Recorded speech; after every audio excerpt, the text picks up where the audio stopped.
physician scientist. And I really first began when I was 6 years old. And my dad, who was a physician in private practice in Palm Beach, would take me on house calls with him. And we went to see his patients. And he used to take me with him into the house, and sometimes I'd sit in the living room or in the den, wherever, and he'd go in and see the patient, and sometimes he'd take me in to see the patient. And so that feeling of being a doctor was just something I loved from the very beginning. Well, as a medical student, I was really excited about science, and I had an opportunity to do some very primitive kind of research, I guess, while I was in medical school at Emory. I decided to go do my residency at the Southwestern Medical School in Parkland Hospital because of their strength in research, and went there as an intern. Met a leader by the name of Dr. Donald Selden, who turned out to be one of the most important people in my life. Dr. Selden, after a period of just a few months of my being in that internship program, was apparently happy with my performance and asked me if I'd like to try to go to the National Institutes of Health. So I said, sure, I'd love to go and do research at the NIH, and spent 2 years at the NIH with J. Siegmiller. And without any question, that combination of Dr. Selden's support and the opportunity to work with Dr. Siegmiller were the biggest breaks of my life. And that research led me on to my future life, really. Yeah, when I got to the NIH, we were studying gout. That was J. Siegmiller's expertise and a field that I was really interested in. And it happened that there was a new syndrome that had been described about that time called the Lesch-Nyhan syndrome. And this was a disease where the children had a very unbelievable overproduction of uric acid, which is what was characteristic of some patients with gout. We actually found the defect. It was due to a deficiency of an enzyme, hypoxanthine guanine phosphoribosyl transferase. We're able to define that disease at the level of the enzyme deficiency. And so that gave us a lot of information in terms of how that affected purine metabolism and its regulation. I then went on to Duke to begin a laboratory and begin my work as a chief of rheumatology. As I was finishing up at the NIH, we discovered also a partial deficiency of that enzyme led to some forms of gout. The form of gout they had has been later referred to as the Kelley-Siegmiller syndrome, which I like the idea of very much. But at any rate, that was important work that I was initially involved in that went on to be important for the rest of my academic and scientific career. I moved on to Michigan, where I was chairman of the Department of Internal Medicine. Got my lab going again, had some fantastic people in the lab, which allowed me to really move things along rapidly with that kind of talent that we had. However, when the early 80s began rolling around, people began to get serious about the possibility of gene therapy.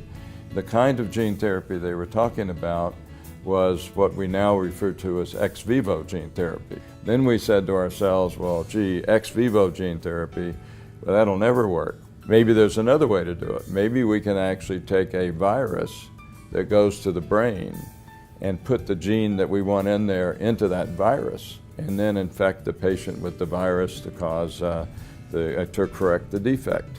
So that was kind of the concept that evolved in the mid-1980s, and we began doing research to look at that question in animals, of course, in rats, mice, rabbits, and we did that.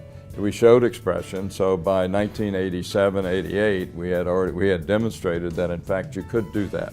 You could take a virus, and we used HSV1. You could put in the hypoxanthine guanine phosphoribosyl transferase gene, the gene that encoded for that protein, put that gene into the virus and actually infect the animal, get expression, and get expression of that gene in which those animals were defective. So we actually demonstrated, and we believe it's the first time it's been demonstrated, that one could use in vivo gene therapy to correct an enzyme deficiency. I truly believed at that time that gene therapy in the 21st century was going to be as important as antibiotics were in the 20th century. I couldn't do it by myself.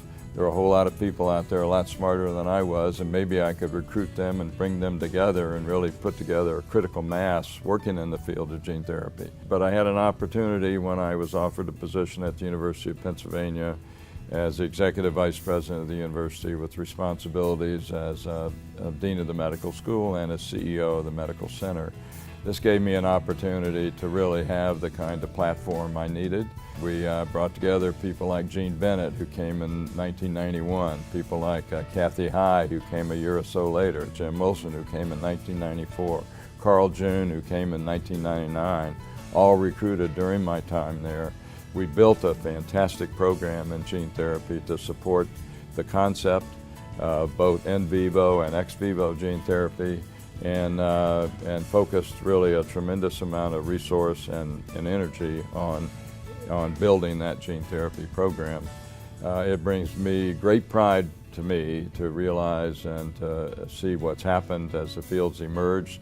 The University of Pennsylvania Medical Center and Health System is now clearly one of the major leaders, if not the leader in the world, in the field of gene therapy. I identified them, recruited them, supported them, and did everything I could to assist them to be successful.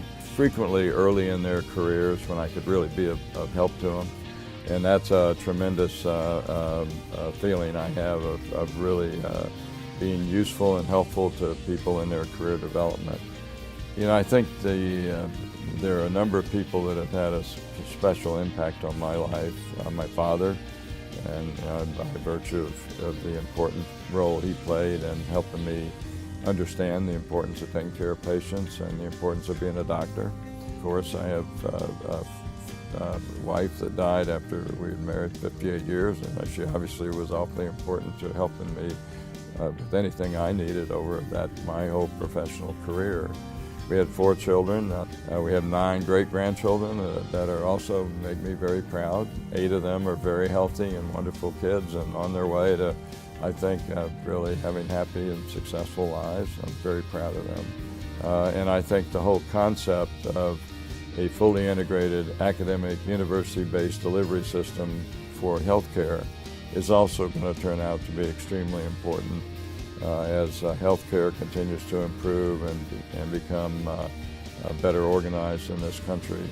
I think that concept of the fully integrated delivery system is really going to be critical to that evolution.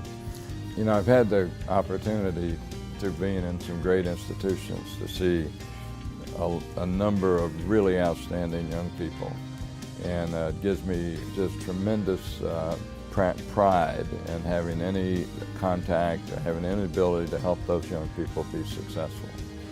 And the saddest part is when there are a lot of young people out there that could be that successful, that could be that creative, that could be, you know, an important addition to mankind. I would say I'd like to be remembered as someone who played an important initial role in the conceptualization of in vivo gene therapy.